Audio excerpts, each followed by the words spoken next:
बिस्मिल्लाहिर्रहमानिर्रहीम। अस्सलाम वालेकुम नाज़रीन, मैं हूं आपका होस्ट अहमद फवाद।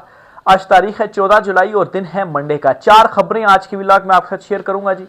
पहली खबर तो ये है कि अमेरिका ने पाबंदियां लगाना शुरू कर दिया है। वज़ीर दिफा, वज़ीर दाखिला और सदर मुमलिकत पर पाबंदी लग चुकी है। आर्मी चीफ क्यों परेशान है? ट्रंप का जो लेटर है वो आ गया है अपने दोस्त की रिहाई के लिए। कुछ एक्सक्लूसिव तफसीलात हैं वो आपके साथ मैं शेयर करूंगा। कांग्रेस में इस वक्त क्या चल रहा है, पाकिस्तान की सूरत हाल के हवाले से, इंसानी हकूक की वायलेशंस के हवाले से क्या रिपोर्ट्स वहां पर पेश जो है वो की जा रही हैं, और जो विल्सन ने जो बिल एक पेश किया था आर्मी चीफ पर पाबंदी से मुतालिक, उस बिल में क्या अपडेट हुई है, एक तो यह आपके साथ शेयर करूंगा। दूसरे नंबर पर इमरान खान साहब को धोखा देने वाले पकड़े गए हैं। उनके नाम सामने आ गए हैं कि इमरान खान साहब की तहरीक को कौन नुकसान पहुंचाना चाहता है, और इमरान खान साहब ने जिन लोगों पर सबसे ज्यादा एतमाद किया उन्होंने ही इमरान खान की पीठ के पीछे छुरा जो है वो घोंपा है। उनके नाम सामने आए हैं, वो आपके साथ में शेयर करूंगा। सलमान और कासिम आ रहे हैं अपने वालिद से मुलाकात करने के लिए, अपने वालिद को आज़ाद करवाने के लिए, और ये उन लोगों का एहतसाब बनकर भी आ रहे हैं जिन्होंने इमरान खान को धोखा दिया है। इस पर भी कुछ तफसीलात आपके साथ में शेयर करूंगा। और आखिर में एक और बड़ी इंपॉर्टेंट खबर है जी, सुप्रीम कोर्ट ऑफ पाकिस्तान से आज़ादी इजहार राय जो इस वक्त महदूद से महदूद तर किया जा रहा है। चीफ जस्टिस याहिया अफरीदी को एक इम्पॉर्टेंट लेटर लिखा गया जी एक इंटरनेशनल इदारे ने, और इस लेटर में उन्होंने चीफ जस्टिस से इन कंसर्न्स का इजहार किया कि ये पाकिस्तान में क्या चल रहा है। तो चीफ जस्टिस को अभी तक तो जितने भी लेटर्स आए इमरान खान साहब ने भी लिखे, उन्होंने इग्नोर ही किया है, कोई उसके ऊपर पेशरफ नहीं हुई। इस लेटर का क्या बनेगा, और इस लेटर को इग्नोर नहीं किया जा सकता है, इस पर कुछ तफसीलात आपके साथ में शेयर करूंगा। पहली खबर जो आपके साथ शेयर करनी है वो ये है कि इमरान खान साहब को धोखा देने वाले कौन कौन हैं जी। उनके नाम सामने आ गए हैं और वो अवाम के सामने नंगे हो गए हैं। एक दो स्टेटमेंट्स हैं, पहले वो मैं आपके सामने रखना चाहता हूं उनका नाम लेने से पहले, ताकि जो एक बैकग्राउंड है, जो फैक्ट्स हैं वो आपके सामने क्लियर हो जाएं, और जो कन्फ्यूजन अगर कोई होती भी है तो सारी कन्फ्यूजन आपके माइंड से निकल जाए, क्योंकि जब उनके नाम सामने आएंगे तो सवालात बहुत सारे उठेंगे। तो पहले एक दो स्टेटमेंट्स मैं आपके सामने रखना चाहता हूं ताकि सिचुएशन आप समझ सकें और कंफ्यूज जो है वो ना हो। अली अमीन गंडापुर ने एक स्टेटमेंट दी है, वो कहते हैं जी कि मेरी इमरान खान से मुलाकात बहुत ज़रूरी है। पहले बजट पर मुलाकात नहीं करने दी, अब सेनेट इलेक्शन है, मुझे मुलाकात नहीं करने दे रहे, मुझे बहुत सारे मामलात पर मुशावरत करना होती है। अच्छा, अली अमीन गंडापुर कहते हैं जी कि इमरान खान साहब से मुलाकात ही नहीं करने दी जा रही, बजट भी इसी तरह से पास हो गया, अब भी मुलाकात नहीं करने दी जा रही, सेनेट इलेक्शन आ रहे हैं, तो बहुत सारे मामलात पर मैंने इमरान खान साहब से मुलाकात करनी है। अब नाजरीन, सेनेट इंतखाबात में क्या हुआ, मुराद सईद, अजहर मशवानी और एक दो लोग और जो पाकिस्तान तहरीक इंसाफ के नजरियाती कारकुन थे, उनके नाम निकाल दिए गए सेनेटर की फहरिस्त से जिनको पीटीआई ने टिकट जारी करना है, और मिर्जा अफरीदी का और एक दो लोगों का और का जो नाम है जी वो उसके अंदर इंक्लूड कर दिया गया। अब अली अमीन गंडापुर से पूछे कि अगर आपने इमरान खान साहब से मुशावरत करनी है तो अभी तो है सेनेट इलेक्शंस में टाइम, और अभी तक टिकट उस तरह से इशू नहीं हुए और ना ही कागजात नामजदगी और चीज़ों का भी टाइम है, तो आपने अभी से ही क्यों ये जो नाम है उनके निकाल के, ये जो नए नाम है, इन नामों की शमूलियत की जो चीज़ें हैं जी, तफसीलात हैं वो सामने आ रही हैं। तो अगर आपने वाकई नीयत है इमरान खान साहब से मिलने की, तो आपको कोशिशें करनी चाहिए इमरान खान साहब से मिलने के लिए। आप वज़ीर आला हैं एक सूबे के, बल्कि आप क्या कर रहे हैं, ये भी खबर सामने आई थी। मैंने कल के व्लॉग में आपके साथ ये खबर जो है वो शेयर की थी कि जो ये लाहौर गया था काफिला मिर्जा अफरीदी के फार्म हाउस के ऊपर, ये काफिला मरियम नवाज की इजाज़त से ही गया था। ये तो आप सोचे ना कि आखिर क्यों अली अमीन गंडापुर के काफिले को कहीं रुकावट का सामना नहीं करना पड़ा, कोई गिरफ्तारियां इनकी नहीं हुई।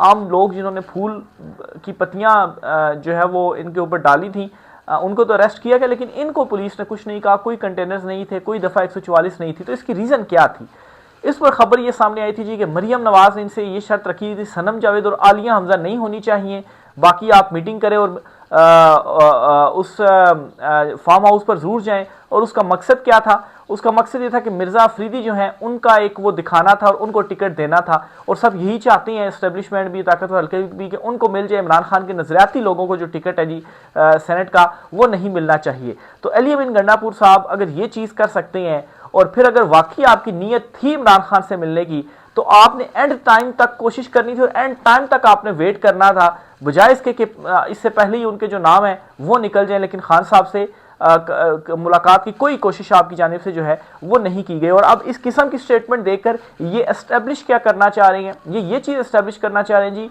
कि खान साहब से तो मुझे मुलाकात नहीं करनी दी जा रही, फिर इसलिए मुझे जो कुछ बेहतर लगा मैंने उनको जो टिकट हैं वो जारी कर दिए। हालांकि इनको मालूम है कि इमरान खान साहब ने मिर्ज़ा अफरीदी जो हैं उनका कहा था कि इनको टिकट नहीं देना, और इसकी एक बड़ी गवाही भी सामने आ गई है, मैं आपके सामने रखता हूँ जी।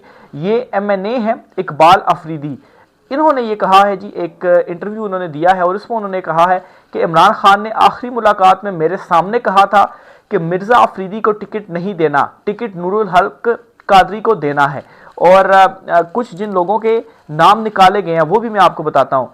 एक तो मुराद सईद है, एक अजहर मशवानी है, फिर इसके अलावा इरफान सलीम है और खुरम ज़ीशान, इनको फहरिस्त से जो है वो निकाला गया है। और पीछे जो माल वाली पार्टियां थी उनको अली अमीन गंडापुर ने क्या किया जी, फहरिस्त में शामिल कर दिया गया है। तो इमरान खान को धोखा कौन दे रहा है जी, सबसे बड़ा जो किरदार है वो अली अमीन गंडापुर का इस वक्त सामने आ रहा है। बहुत सारे सवालिया निशान है उनके ऊपर। और अब सेनेट इंतखाबात में तो कोई अगर पर्दा था भी तो वो पर्दा भी गिर गया। इससे पहले 12 अजला वाली कहानी और सारी चीज़ों पर अवाम ने आपको कुछ नहीं कहा। क्यों नहीं कुछ कहा? क्योंकि इमरान खान ने आपके ऊपर हाथ रखी रखा। लेकिन अब इस चीज़ का तो इमरान खान साहब को फिलहाल तो हम ये कह सकते हैं कि नहीं पता, क्योंकि इमरान खान साहब से कोई मुलाकात नहीं हो रही। कल खान साहब से मुलाकात का दिन है, अलीमा खान साहिबा को या उनकी बहनों को मिलने दिया जाता है तो वो सिचुएशन रखेंगे, और उस पर अगर इमरान खान साहब कोई नाम देते हैं फिर भी अली अमीन गंडापुर को रिजेक्ट करते हैं, फिर तो ये स्टैंप लग जाएगी। लेकिन ये जो स्टेटमेंट अली अमीन गंडापुर ने दे दी है जी, इससे साफ ये पता चल रहा है जी कि ये वाकई इमरान खान साहब के साथ जो धोखा है वो कर रहे हैं। इसके अलावा जी आलिया हमजा से भी आपको बताता चलूँ जी, उनके हवाले से भी खबर है।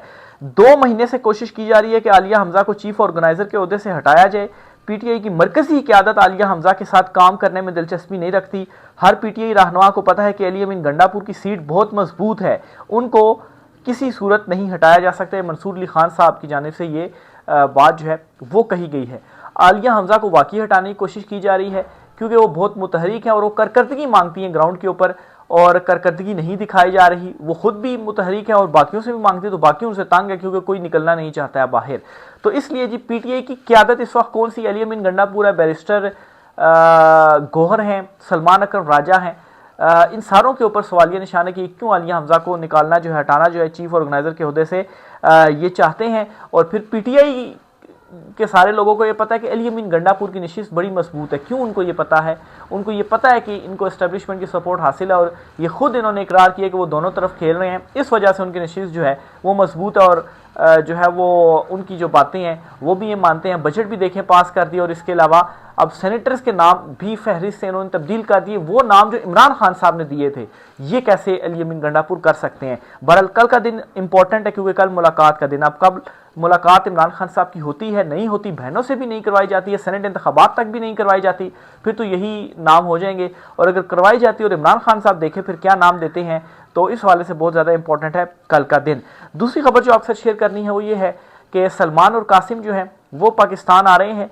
और सलमान और कासिम, मुझे ऐसा लगता है कि इस्लामाबाद एयरपोर्ट पर अगर उन्हें आने दिया जाता है तो इस्लामाबाद एयरपोर्ट पर वो लैंड करेंगे, वो पेशावर एयरपोर्ट पर लैंड नहीं करेंगे, नहीं उनको करने दिया जाएगा। क्योंकि अगर वो पेशावर एयरपोर्ट पर लैंड उन्हें करने दिया जाता है तो पेशावर केपी से जी एक बड़ा जो काफिला, बड़ी तादाद में जो लोग हैं उनका इस्तकबाल करेंगे। और अगर इस्लामाबाद में ये होता है तो फिर लोगों को इस्लामाबाद एयरपोर्ट पर ही जाने दिया जाएगा, कंटेनर एयरपोर्ट बना दिया जाएगा उनकी आमद से। तो इस वजह से उनको इस्लामाबाद एयरपोर्ट पे वो जो लैंड है वो करेंगे। खैबर पख्तूनख्वा या वहाँ पर जो है वो पेशावर एयरपोर्ट पर उनको लैंड नहीं करने दिया जाएगा। लेकिन वो जो लैंड करेंगे जी, अमेरिका से एक बड़ा वफ्द उनके साथ होगा, जिसमें अमेरिकी सेनेटर्स हो गए, कांग्रेसमैन हो गए, इंटरनेशनल मीडिया का वफ्द उनके साथ होगा, जो कि सारी की सारी जो कवरेज है वो करेगा। जो जो रुकावटें होंगी, जो जो रवायती मीडिया हमारा नहीं दिखाता, वो सब कुछ वहाँ पर इंटरनेशनल मीडिया उसकी जो कवरेज है वो करेगा। अमेरिका ने पाबंदियाँ लगाना शुरू कर दिया है जी। और पहले मरहले में जी ये आपको बताता चलिए, क्यूबा के वज़ीर दिफा हैं, वज़ीर दाखिला और सदर हैं, इन पर अमेरिका ने पाबंदी लगाई है। और क्यों लगाई है? ये जो इसमें बुनियादी इंसानी हकूक़ की वायलेशंस के हवाले से ये जो पाबंदियाँ हैं वो अमेरिका की जानिब से लगाई गई हैं। और इससे पहले ट्रंप की जानिब से क्यूबा के साबिक सदर की रिहाई के लिए भी एक जो लेटर था वो लिखा गया। अच्छा, ज़ाहिर सी बात है, सवाल ये आएगा कि ये पाबंदियाँ जो हैं वो क्यूबा या ब्राज़ील जो है उनके हवाले से हैं। ट्रंप ने सदर भी जो लेटर है वो भी वहाँ के साबिक सदर की रिहाई के लिए लिखा है। तो इसका पाकिस्तान से क्या लिंक है? इसका पाकिस्तान से लिंक है क्योंकि जिस वजह से इनके ऊपर पाबंदियां लगी हैं वो सारी वजूहात मौजूद हैं जी, वो सारा कुछ पाकिस्तान में इस वक्त हो रहा है। और ट्रंप ऑलरेडी ये मुतालबा या ख्वाहिश कर चुके हैं आर्मी चीफ आसिम मुनीर से कि इमरान खान साहब को रिहा जो है वो किया जाए। तो और वहाँ पर कुछ पाबंदियां भी टैरिफ भी लगाए गए हैं, यानी उनके ऊपर जोर भी दिया गया कि आप अगर हमारी बात नहीं मानेंगे तो फिर हम आपके साथ ये करेंगे। तो पाकिस्तान को सिर्फ और सिर्फ मुतालबा या ख्वाहिश का इज़हार किया गया, अभी कोई पाबंदी या सख्ती नहीं की गई।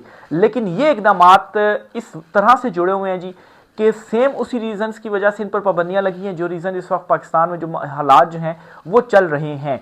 तो अगर ये चीज़ें इसी तरीके से चलती रहीं तो यहाँ पर भी जो पाबंदियां हैं उसके लिए फिर आप तैयार हो जाएं। ऑलरेडी जो विल्सन का बिल इस वक्त पेंडिंग है, वो जो उनकी एक कमेटी होती है उसमें, उसके बाद वो कांग्रेस में आएगा, 6 महीने का वो प्रोसेस है, इस वजह से उसको थोड़ा सा डिले या थोड़ा टाइम लग रहा है।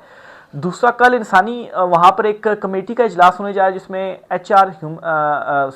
जिसमें इंसानी हकूक़ के जो नुमाइंदे हैं, अमरीकी सेनेटर्स हैं, कांग्रेसमैन हैं, जुल्फी बुखारी हैं, और वो लाइव दिखाई जाएगी, आलमी मीडिया उसमें होगा और पाकिस्तान के हवाले से उसमें रिपोर्ट्स जो हैं वो पेश की जाएंगी कि पाकिस्तान में इस वक्त क्या जुल्म जबर फस्तायत का सिस्टम है, यहाँ की मुंतखब रजीम जो है वो क्या कर रही है, इमरान खान साहब को कैसे सियासी इंतकाम का जो निशाना है वो बनाया जा रहा है, हमारी जो अदलिया है उसका क्या रोल है, ये सारी जो रिपोर्ट्स हैं जी कल पेश की जा रही हैं। कल 15 तारीख है।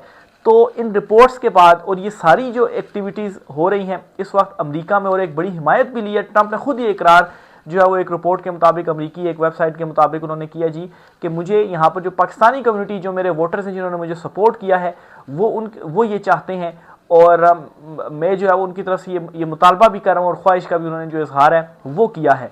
तो ये एक्सेप्ट कर लिया है ट्रंप ने खुद भी। और इस किस्म के इकदाम अमेरिका की तरफ से या ट्रंप की तरफ से लिए भी जा रहे हैं, तो अगला जो रुख है वो यहीं का ही है। तो इस मामले को लेकर इस वक्त ताकतवर हलकों में काफ़ी ज़्यादा परेशानी है, क्योंकि कन्फ्यूजन है जी कि जितनी कोशिश की जा रही है कि ट्रंप की हिमायत हासिल की जाए, तो मुलाकातें भी हो रही हैं, लेकिन हिमायत के हवाले से कुछ इस तरह की चीज़ नज़र नहीं आ रही। उल्टा इस किस्म के इकदाम हो रहे हैं जिससे मुंतखब रजीम को ख़तरा है पाबंदियों का, या अगर वहाँ से कोई हुक्म आ गया तो उसको हम में तो ये सकत नहीं है कि हम एब्सोल्युटली नॉट कह सकें, वो तो इमरान खान ही कह सकते हैं। और अगर हमने एब्सोल्युटली नॉट कह दिया तो अवाम तो ऑलरेडी हमारे साथ नहीं है, अवाम के दिलों में नफरत कितनी है। वो एक 2 दिन से एक बुजुर्ग आदमी है जी जिनकी मरियम नवाज के हवाले से एक जो वीडियो है वो काफ़ी ज़्यादा वायरल हो रही है। अच्छा, यहाँ पर मैं आपको ये भी बताता चलूँ कि गाली देना जो है वो जुर्म नहीं है, इखलाकी तौर पर आपको नहीं देना चाहिए बिल्कुल, लेकिन वो ऐसा जुर्म नहीं है कि आप उठाकर किसी को गायब कर दें, हिब्से बेजा में रखें, या आप जो है वो उसको अगवा कर लें या उसको गिरफ्तार करके जेल में आप डाल लें। इखलाकी तौर पर नहीं करना चाहिए, उसकी मजम्मत की जानी चाहिए और मजम्मत करते भी हैं, लेकिन ये अवाम के सेंटीमेंट्स हैं आपके हवाले से।